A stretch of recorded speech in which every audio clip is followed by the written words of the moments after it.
विक्रम, जब तुम लौट कर देखोगे कि तुम्हारी प्रजा कैसे तड़प तड़प कर मर रही है, तो तुम्हारे आधे प्राण तो वैसे ही निकल जाएंगे।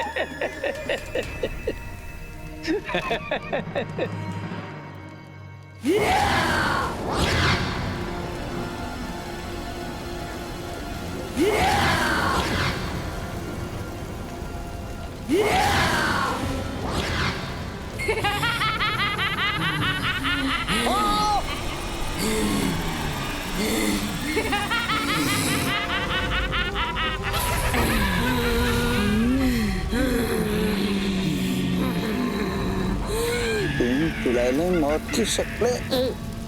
ईश्वर, कैसे कैसे विचित्र जीव हैं आपकी सृष्टि में।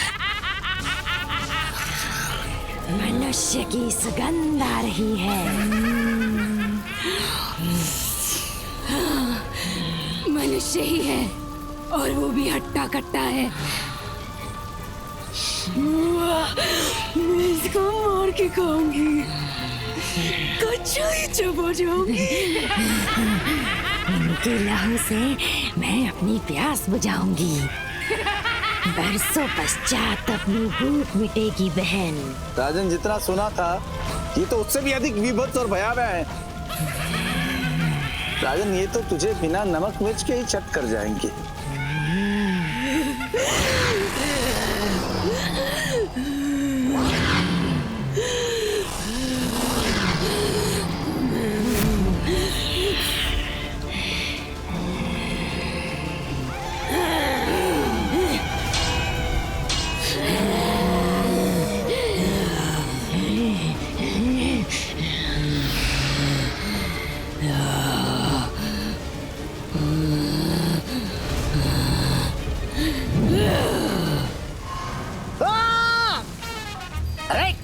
मुझसे क्या मिलेगा तुम्हें?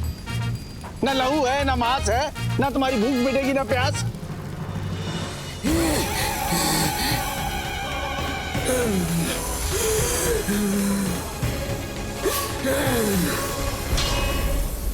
अद्भुत, अलौकिक, अप्रतिम।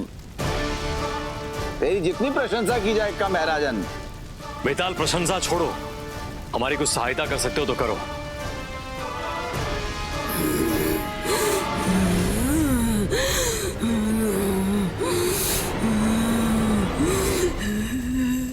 विक्रम, उनकी आंख की पुतली उनके हाथ में है। छीन ले उनसे वो आंख की पुतली, फिर ये अंधी हो जाएंगी।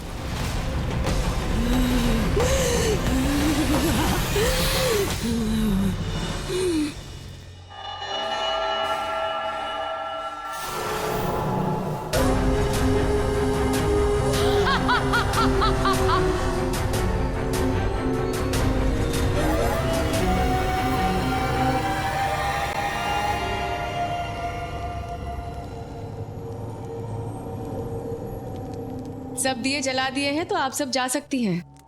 जी महारानी।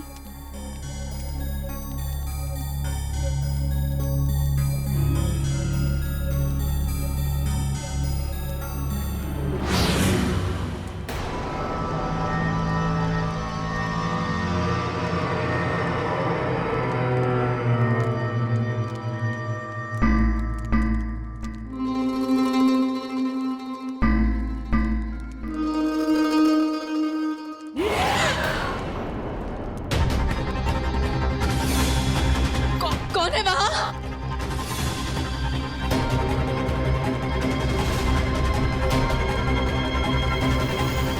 कौन है वहां?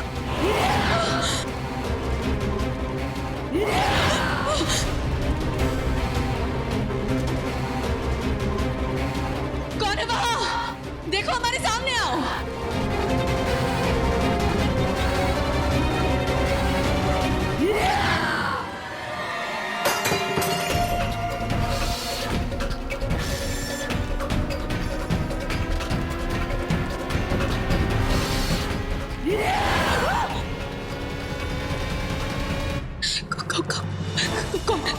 कौन है वहां?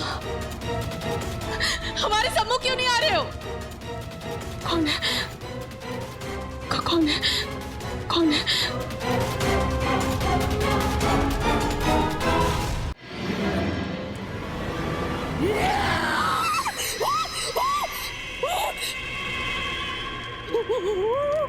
पद्मिनी,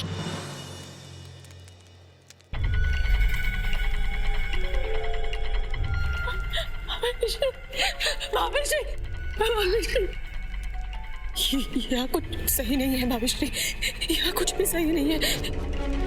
यहाँ भूत है भाभीश्री, भूत है यहाँ पे, भूत। क्या? तुम रुको, हम देखते हैं। नहीं भाभीश्री, हम यहीं पे हैं, घबराओ मत।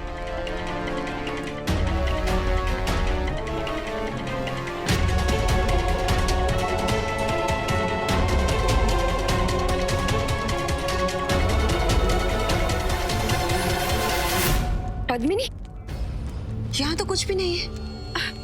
तुम व्यर्थ ही भयभीत हो रही हो। नहीं भाभीश्री, हम व्यर्थ भयभीत नहीं हो रहे हैं, हमें आभास हुआ है। वाह भाभीश्री, हम कह रहे हैं यहाँ पे भूत है। पद्मिनी, लगता है आजकल भौतिक कहानियां बहुत पढ़ रही हो तुम। अवश्य ये तुम्हारी कल्पना द्वारा रचित कोई दृश्य है और कुछ नहीं। नहीं भाभीश्री, हम सत्य कह रहे हैं, हमें आभास हुआ है। पद्मिनी, तुम्हें विश्राम की आवश्यकता है। कोई है? दासी? जी राजमाता। जब तक महारानी निद्रा में नहीं चली जाती, तुम इनका ध्यान रखना। जी।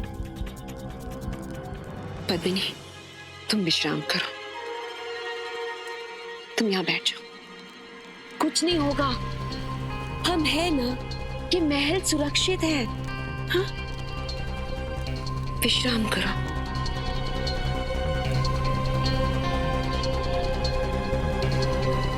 हे महाकाल, तुम्हारा पुरस्कार। तुमने ये कार्य बहुत ही निपुणता के साथ किया है। हम प्रसन्न हुए। यदि भविष्य में भी तुम हमारा कार्य ऐसे ही करोगी, तो इसी प्रकार पुरस्कृत भी की जाओगी। किंतु हमारे इस कार्य के बारे में किसी को कुछ भी पता चला,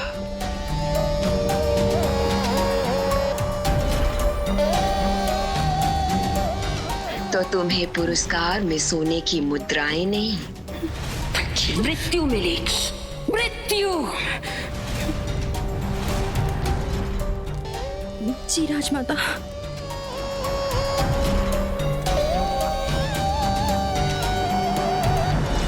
हमारे परिवार के साथ हुए अन्याय का प्रतिशोध तो अवश्य लिया जाएगा। उज्जैनी के राज सिंहासन पर केवल हमारे पुत्र भारमल का अधिकार है और हम उसे ये सिंहासन अवश्य दिलाकर रहेंगे।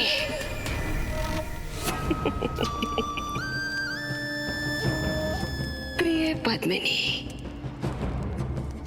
तुम्हें तो हम इतना उलझा देंगे, इतना भ्रमित कर देंगे तुम्हें कि तुम वास्तव और कल्पना के बीच का अंतर समझ तक नहीं पाओगी।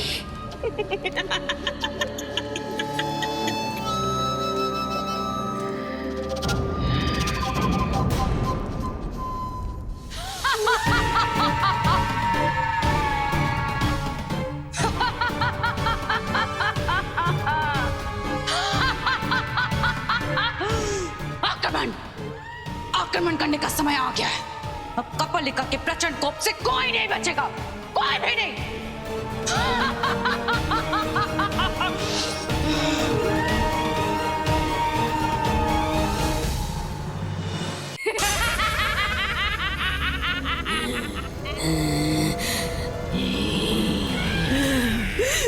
अरे एक चुड़ैल होती तो बात और थी, पर ये तो 3-3 चुड़ैलें हैं विक्रम। ये तुझे जीवित नहीं छोड़ेंगी। पर तू चिंता मत कर, मैं तेरी मृत्यु का समाचार तेरी पत्नी तक पहुंचा दूंगा और सबको बताऊंगा कि तू वीर राजा था, तू मरा नहीं है, वीर गति को प्राप्त हुआ है विक्रम। जिसका तुम जैसा मित्र हो ना बेताल, उसे शत्रुओं की कोई आवश्यकता नहीं।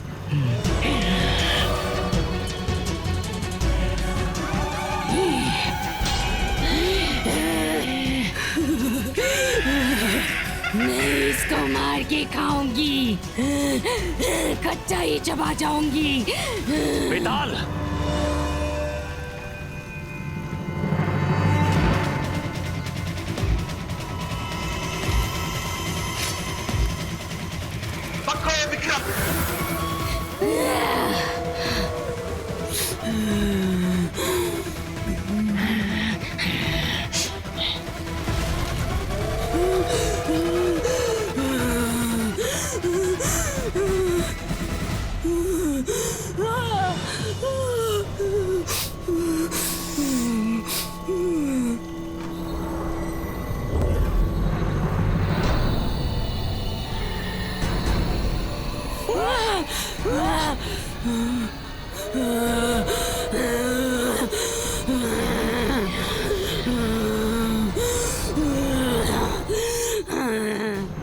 उत्तर की ओर गश्त और बढ़ानी होगी।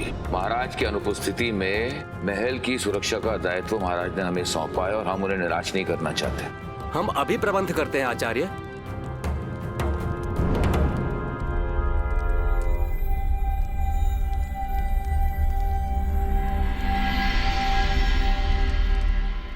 मन की दशा मुख पर आई जाती है और इस समय आपका मन विचलित है। क्या कारण है सेनापति विराट सेन? आचार्य वारामीर जी, हम केवल विचलित ही नहीं है, अपितु भयभीत भी हैं। जो विषय सेनापति विराट सेन को भयभीत कर सके वो छोटा नहीं हो सकता। बात क्या है? आचार्य, अचानक उज्जैनी पर एक भयंकर संकट आन पड़ा है।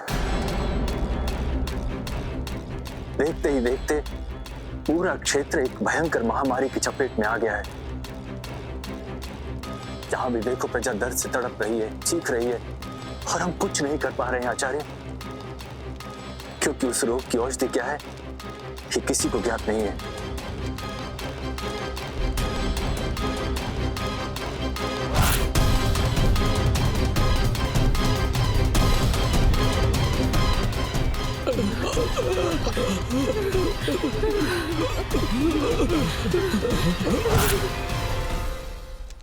हे ईश्वर, सेनापति विराट सेन अब इसी क्षण राजवैद्य के पास जाइए और उन्हें इस विभत्स महामारी के विषय में सूचित कीजिए। हमें विश्वास है कि उनके पास इसका कोई ना कोई उपचार, कोई ना कोई औषधि अवश्य होगी। अवश्य आचार्य, हम आशा करते हैं कि आपकी बात सत्य निकले और राजवेद के पास इसकी औषधि अवश्य हो।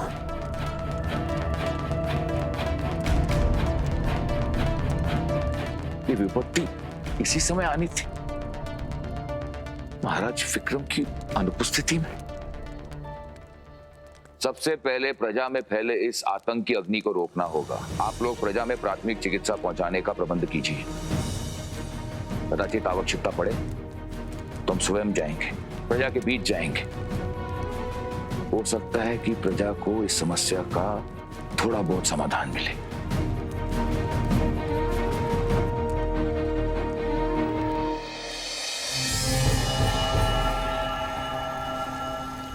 हाँ राजन, टुकड़े कर दो इस पुतली के। ना रहेगा ये नेत्र, ना रहेगी दृष्टि। हमारी आँख को नष्ट कर देगा ये मनुष्य। हमें क्षमा कर दो, हमने तुम्हें मारकर खाने की बात की थी।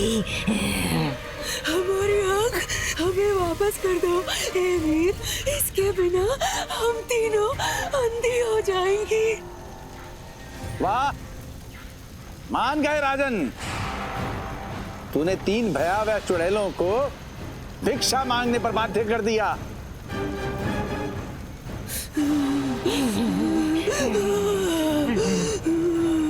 इस संपूर्ण धरती पर तेरे जैसा कोई दूसरा मानव नहीं है विक्रम। साधु साधु। कहाँ है वो मायावी दर्पण जिसमें पुत्रियों के भेद छुपे हैं? बताओ हमें, अन्यथा तलवार की एक ही चोट से इसके टुकड़े टुकड़े कर देंगे हम। उस दर्पण में केवल हम देख सकते हैं। यदि तुमने हमारी आंख की पुतली को नष्ट कर दिया तो उस दर्पण में हम कुछ नहीं देख पाएंगे और फिर वो किसी काम का नहीं। महामाया, मेरी योजना सफल रही। हमारी कपालिका की सहायता से हमने पूरी उज्जैनी में महामारी फैला दी है। भद्रकाल, तुम हमारी शक्तियों का दुरुपयोग कर रहे हो। हमने ये शक्तियां केवल तुम्हें विक्रम का अंत करने के लिए दी हैं। मैं आपकी शक्तियों का दुरुपयोग नहीं कर रहा हूँ। अरे ये सब तो पापी हैं। इनका अंत करके मैं तो धरती माँ के बोझ को कम कर रहा हूँ। तुम्हें अपना वचन याद है ना? अवश्य याद है। एक बार मैं उत्तरदायित्व लेता हूँ तो उसे पूरा करता हूँ। ऐसे हाहाकार मचाकर। आपसे एक विनती है महामाया, आप केवल फल पर अपनी दृष्टि बनाए रखें। ये फल उत्पन्न कैसे हो रहा है उस कार्य पर नहीं। ठीक है, यदि तुमने अपना कार्य कर दिया तो ये सब तुम्हें माफ है। अन्यथा ना तो तुम्हारी ये तीखी जीवा रहेगी और ना ही तुम्हारे होठों पे ये तिरछी हंसी। हमें विक्रम का शव चाहिए और वो भी शीघ्र। तुम कपालिका को महल में क्यों नहीं भेज रहे हो? इस प्रश्न का उत्तर आप स्वयं देख लीजिए कारकंड के नेत्रों से। वो देखिए।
तुम्हारी बारी है रानी।